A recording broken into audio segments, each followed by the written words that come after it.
बिस्मिल्लाहिर्रहमानिर्रहीम। अस्सलाम वालेकुम। आज मैं आपको ऐसे मकाम के बारे में बताऊंगी खाना काबा के कि जहाँ खड़े होकर औलाद आदम अगर अपने गुनाहों का एतराफ़ करे और तौबा और इस्तग़फ़ार करेगा तो अल्लाह उसे बख्श देगा। ये वीडियो ख़ुसूसन उनके लिए है जो हज और उम्रे के लिए जा रहे हैं और अल्लाह हम सब के नसीब में हज और उम्रा लिखे, आमीन। इससे पहले कि मैं वीडियो शुरू करूं, चैनल को सब्सक्राइब कर दें, बेल आइकन का बटन दबाएं ताकि तमाम तर वीडियोज़ आने वाली आप तक पहुंचे।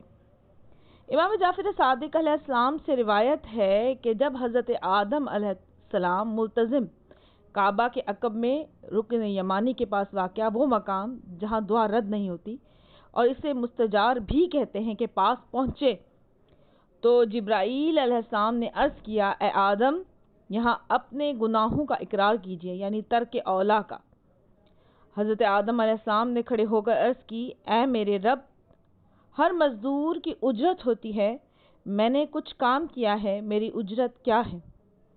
वही इलाही हुई, ए आदम, मैंने तेरे तमाम तर गुनाह माफ़ कर दिए हैं।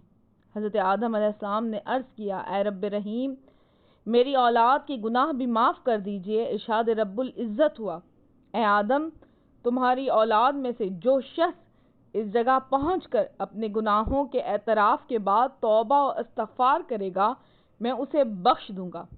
सुभान अल्लाह। उम्मीद है कि आपको वीडियो पसंद आएगी। इसे लाइक कीजिए, शेयर कीजिए और मुझे इजाज़त दीजिए। अल्लाह हाफ़िज़।